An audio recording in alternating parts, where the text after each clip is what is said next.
So most people saw the headline about China and the EU holding more trade talks and scrolled right past it. But I spent the morning digging into what's actually happening here. And there's a quiet war underneath this announcement that nobody's talking about. Call to action.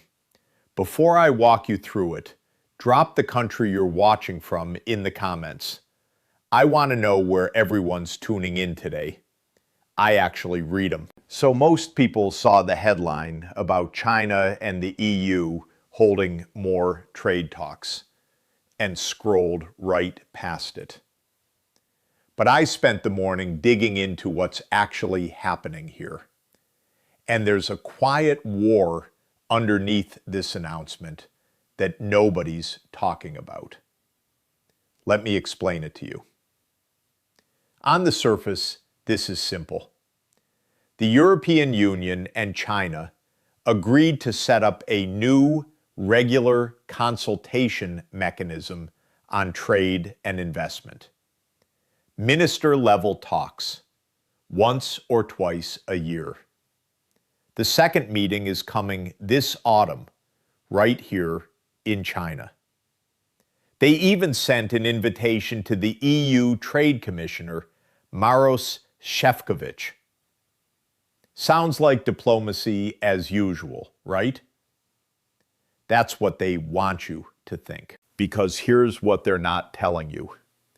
This isn't about trade in the way you're used to hearing about trade. This isn't soybeans and automobiles. This is about something far bigger. This is about who's going to rule the next 50 years of the global economy. And right now, two huge powers are quietly carving up the map right in front of us.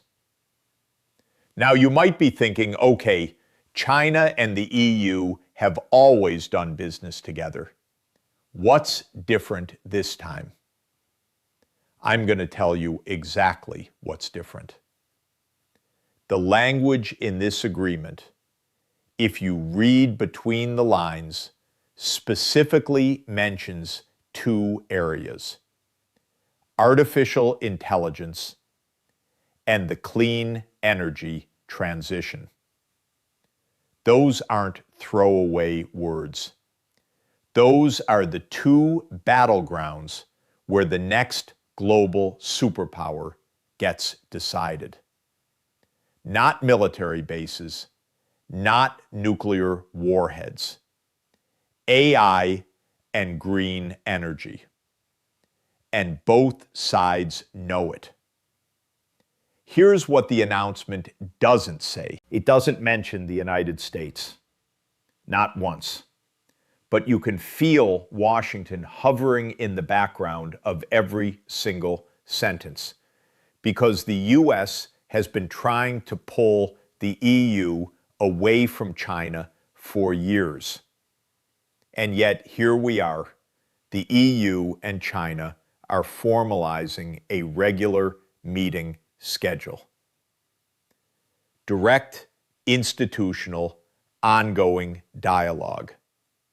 So what the hell is happening in Brussels? Because honestly, this is a pretty bold move for a bloc that's supposed to be aligned with us. Let me take you back, way back, because this didn't come out of nowhere. You have to understand the history here.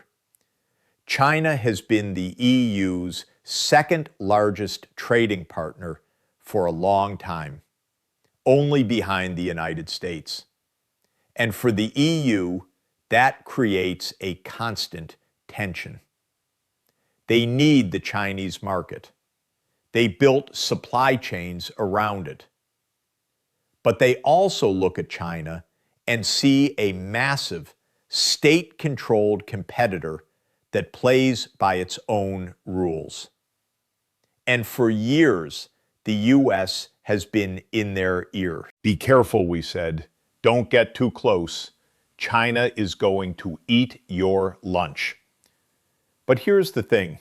The EU also looks at the US and sees, well, they see a partner that changes its mind every 4 years. Tariffs one day, friends the next. Sanctions on this, subsidies on that. And in that uncertainty, China saw an opening. Let me ask you something. Have you noticed how many high-level meetings have been happening between Chinese officials and European leaders lately? It's been accelerating, quietly, away from the cameras. And this new consultation mechanism, that's the culmination of a lot of behind-the-scenes work. Here's what's really happening. China wants to lock in Europe, not as an enemy, not as a subordinate, as a partner, a stable, predictable partner that buys Chinese goods and sells European technology. And they're doing it by offering something the US is too preoccupied to offer right now: consistency. Think about that. The Chinese pitch to Europe is basically, we're always going to be here, we're always going to buy your stuff, we're not going to start a trade war every time our president wakes up in a bad mood. Whew, that's a hell of a sales pitch. And the EU, they're listening. They're not committing to China. They're too smart for that. But they're building a bridge, a sturdy, well-maintained bridge that runs right through the heart of the global economy. And they're inviting the Chinese to walk across it whenever they want. Now, the second meeting this autumn. Let me slow down here, because the timing matters more than you think. The first meeting of this mechanism already happened, in April actually. Both sides sat down, shook hands, and agreed to keep talking. This second one was always planned. But look at the context. China is dealing with a slowdown, the property crisis, falling exports, domestic confidence at its lowest in years. They need a win. They need to show their own people that the outside world still wants to do business with them. And the EU? The EU is staring at a potential trade war with the US, depending on who wins the election next year. They're looking at their own industrial base and realizing they're falling behind in AI and clean tech. So they need Chinese capital. They need Chinese supply chains. They need Chinese batteries and rare earths and everything else that makes the green transition possible. So they're going to sit down in Beijing this autumn and they're going to talk. But not just about tariffs, not just about quotas. They're going to talk about the rules of the future. Let me explain what I mean by that. When you and I think about trade, we think about physical stuff, cargo ships, containers, boxes moving across oceans. But the trade of the future, that's going to be about data, about algorithms, about who gets to build the first truly intelligent machines and who gets to set the standards for how those machines operate. The Chinese and the Europeans know this. And this new consultation mechanism, it's their way of hashing out those rules before the rest of the world catches on. And where's the US in all this? We're standing on the sideline, yelling at both of them. We're telling the EU not to get too cozy with Beijing. We're telling China to play fair. But we're not sitting down with a regular schedule and a formal mechanism and hammering out the terms of the future. We're reacting. They're planning. But let me be fair for a second. I'm not saying the EU and China are about to become best friends. Far from it. They have deep disagreements: human rights, intellectual property, Ukraine, Taiwan, the South China Sea, all of it. And on all of those issues, the EU leans closer to the US than to Beijing. But on the economy, on the technology of tomorrow, they're acting like they can compartmentalize. They're saying, we'll disagree on politics and human rights, but on AI and green energy and investment, let's talk. And that's a massive win for China. Because what Beijing wants more than anything is normalization. They don't need Europe to agree with them. They just need Europe to treat them like a normal partner, a regular counterpart, someone you sit down with once or twice a year and negotiate with in good faith. Once that becomes routine, once the mechanisms are in place, it's very hard to undo. That's the long game, and the Chinese are playing it beautifully. Now, let's talk about the man at the center of this, Maros Šefčovič. He's the EU Trade Commissioner, and he's the one who got the invitation for the autumn meeting. He's been doing this dance for a while. He's actually the guy who negotiated the first round of talks back in April. But here's what I find fascinating. He's not a firebrand. He's not an ideologue. He's a bureaucrat, a career civil servant. And the fact that the Chinese invited him back, the fact that they want to institutionalize this relationship with him specifically, that tells you something. They don't want a politician. They don't want someone who has to go on TV and make a show of being tough. They want a steady hand, someone who can be trusted to follow through. That's the Chinese style. Quiet, long-term, institutional. And the EU, they sent a bureaucrat. That's their style, too. Two bureaucrats sitting in a room in Beijing, calmly negotiating the terms of the next 50 years, while the rest of us are arguing about the latest political scandal. Do you see how we're losing this game? Do you see it? Now I want to talk about what the markets are going to do with this. Because as soon as this announcement dropped, there was a sigh of relief in certain corners of the financial world. The markets love certainty, and a regular consultation mechanism is certainty. But I think that's a mistake. I think the markets are misreading this. This isn't a sign of stability. It's a sign of realignment.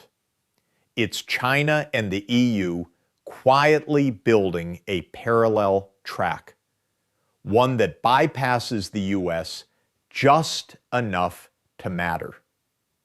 And if you're an investor, you should be paying very close attention to the sectors mentioned in this agreement. AI, clean energy, because that's where the real money is going to flow. But it's not just about money. It's about influence. It's about standards. It's about the shape of the next generation of technology. Who sets the rules for AI? The Chinese? The Europeans? The Americans? This new consultation mechanism is China and Europe saying, let's figure that out together, without us. And I got to be honest with you, that sends a chill down my spine because the EU has a lot of regulatory power. The GDPR, the Digital Markets Act, they set the global standard for technology regulation more often than Washington does. And if they start coordinating those regulations with Beijing, we could wake up one day and find that the rules of the internet, the rules of AI, the rules of autonomous systems were written in Beijing and Brussels, not in Washington. That's the real story here, the realignment of the global tech order. And it's happening right now, in meetings you never read about, in agreements that sound boring, in the quiet halls of the European Commission and the Ministry of Commerce in Beijing. Let me take a breath here because I get worked up thinking about this. I want you to imagine what happens if this consultation mechanism works, if it becomes a regular, functioning piece of global governance. China and the EU meet twice a year. They resolve disputes. They identify emerging tech. They coordinate investment. What does that world look like? For one thing, Chinese companies would have a direct line into European markets. They'd be able to navigate the regulatory landscape more easily. They'd have allies inside the Commission, people who understand their perspective, people who've built relationships. And European companies, they'd get access to Chinese capital and the Chinese consumer market. They'd be able to build factories in China without the political risk. It's a win-win for them. But for the United States, it's a slow motion exclusion, a quiet marginalization. We're not being targeted, we're being outmaneuvered. There's a difference. And you know, the really frustrating part is that this didn't have to happen. The US could have built this kind of relationship with Europe. We could have had regular institutional consultations on technology and trade. We could have sat down and hammered out shared standards for AI and green energy. But we didn't. We spent the last few years tearing down our own alliances. Tariffs, trade wars, a chaos presidency, and then a different presidency, and then a whole new set of policies, and then the threat of tariffs again. You can't build a long-term relationship with a partner that changes its mind every few years. You just can't. And that's what the Europeans are running from. They're running from our unpredictability, and they're running toward China's predictability. I know that sounds counterintuitive. China doesn't have a democratic system. They don't have elections. They don't have a free press in the way we understand it.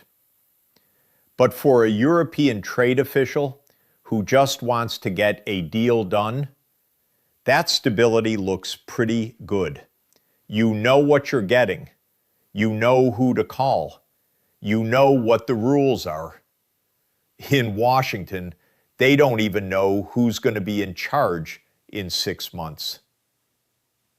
So this autumn, Maros Shefčovič is going to get on a plane and fly to China. He's going to sit down with his Chinese counterparts, and they're going to talk about AI. They're going to talk about clean energy. They're going to talk about investment. And they're going to build a structure that if we're not careful is going to leave us on the outside looking in. Now, I'm not saying it's hopeless. The U.S. is still the biggest economy in the world. We still have the deepest capital markets, the best universities, the most innovative companies. But that doesn't matter if we can't get our act together, because the world doesn't wait. And while we're arguing with each other, while we're tearing down our own institutions and questioning the integrity of our own elections and threatening to blow up our own alliances, the Chinese and the Europeans are sitting down and building the future. 2 times a year, just like clockwork. This new consultation mechanism, it's not a big deal in the headlines. It's not going to lead a cable news broadcast. But it's one of the most important developments in global economic governance in years. And almost nobody is talking about it. I want you to think about what happens 5 years from now, 10 years from now. If this mechanism becomes routine, if the relationship becomes institutionalized, if the trust builds, then we're facing a very different world. A world where the U.S. isn't the dominant power in the global economy anymore. Not the only one, anyway. We'd be one of 3, maybe 3. The U.S., China, and the EU. And in a 3-player game, it's very easy to be the odd one out. You think that's alarmist? Look at the numbers. The EU and China together account for nearly 1/3 of global GDP. And they're sitting down twice a year to coordinate their policies. That's a coalition. A soft coalition, but it's a coalition nonetheless. And what are we doing? We're fighting over the debt ceiling. We're arguing about immigration. We're shouting at each other on social media. We're not building relationships. We're not setting standards. We're not preparing for the future. I don't want to be the one who sounds like a doomsayer. I really don't. But I watch these things. I read the details. I spend the morning going back through what happened. And I can't help but feel like we're sleepwalking into a strategic defeat. Not a military defeat, not a war. A defeat in the quiet rooms where the rules of the future are written. That's where this is happening. That's where the real power is being built. And we're not even in the building. Let me ask you a question. How many of you have been following the EU's AI Act? It's the first comprehensive regulation of artificial intelligence in the world. It's going to set the standard for how AI is developed, deployed, and monitored. The Chinese watched that law get written. They studied it. And now they're sitting down with the Europeans to talk about AI cooperation. You think that's a coincidence? They're getting a front row seat to the regulatory process. They're building a relationship with the people who wrote the rules. And when the next set of rules gets written, when the EU starts regulating autonomous systems or humanoid robotics or whatever comes next, the Chinese will be there at the table with the people who wrote it. And we won't, because we haven't passed a major technology law in years. We can't even agree that climate change is real. We're not setting global standards. We're reacting to them after they've already been set. That's the difference between being a leader and being a follower. And right now, we're following. Okay, let me pull this together for you, because I don't want to end on a note of total despair. There's still time. There's always time. But we need to wake up. This consultation mechanism between China and the EU is a signal, a big, blinking, obvious signal that the global economic order is shifting. And if we don't pay attention, if we don't adjust, if we don't start building our own relationships and setting our own standards, we're going to be left behind. So the next time you see a headline that says China and EU to hold trade talks, don't scroll past it. Read it. Pay attention. Because those boring little meetings are shaping the world you're going to live in for the next 50 years. And nobody's going to explain it to you. Not the networks, not the cable shows. They're too busy talking about something else. I've been following this story since the first hints of the consultation mechanism leaked back in the spring. And the more I watched, the more I realized that most of the commentary was missing the point entirely. They were talking about tariffs, they were talking about the trade deficit, they were talking about the usual stuff, the stuff that's easy to measure. But the real significance is the institutionalization of the relationship. When you set up a mechanism that meets twice a year, you're creating a bureaucracy. You're creating routine. You're creating a set of people whose job it is to make this relationship work. And over time, those people develop trust. They develop personal relationships. They start to understand each other's constraints. They learn what the other side can and can't agree to. That's the thing about institutions. They create relationships. And relationships are the real currency of international diplomacy. The U.S. used to understand that. We built the institutions of the post-war world. The UN, the Bretton Woods system, the alliances. We understood that if you want to be a leader, you have to create the structures that hold the world together. But we stopped. We started tearing them down. We started saying that alliances were a burden. We started questioning whether the institutions we built were worth the cost. And while we were doing that, the Chinese and the Europeans were building new ones.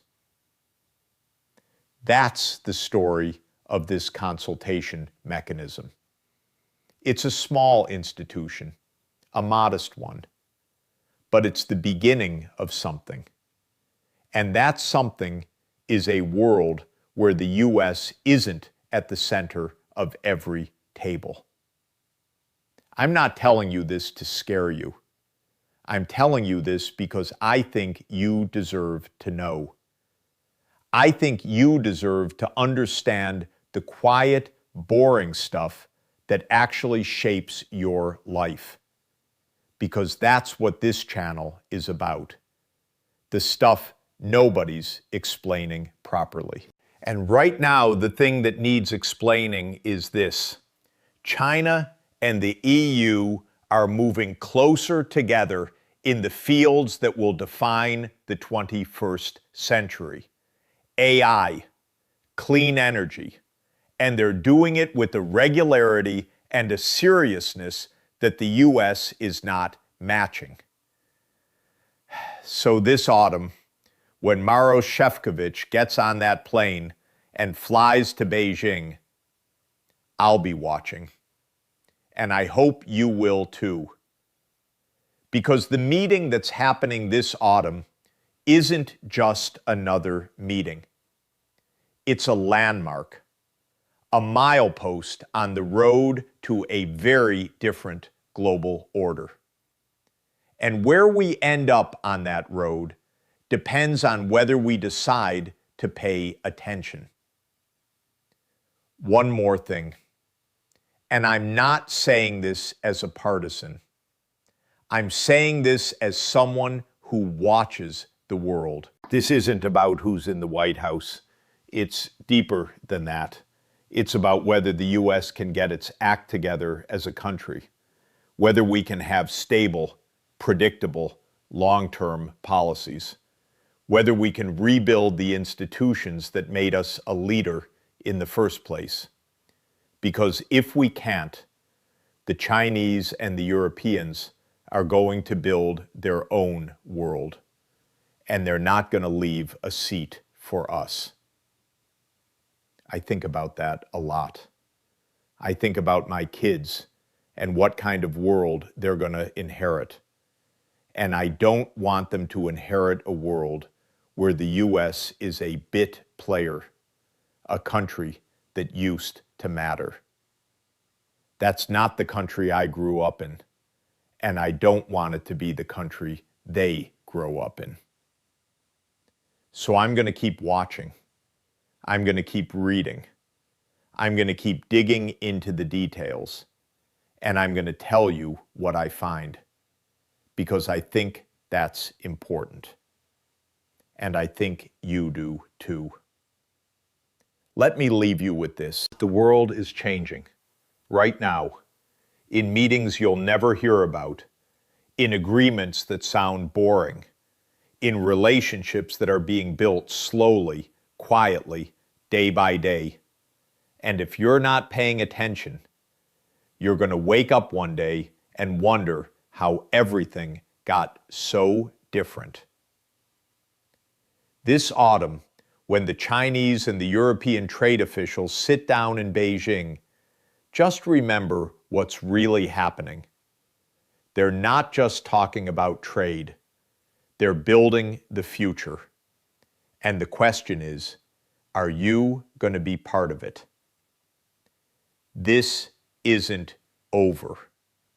This is just beginning. I'll be back with more soon. In the meantime, stay curious and take care of yourself.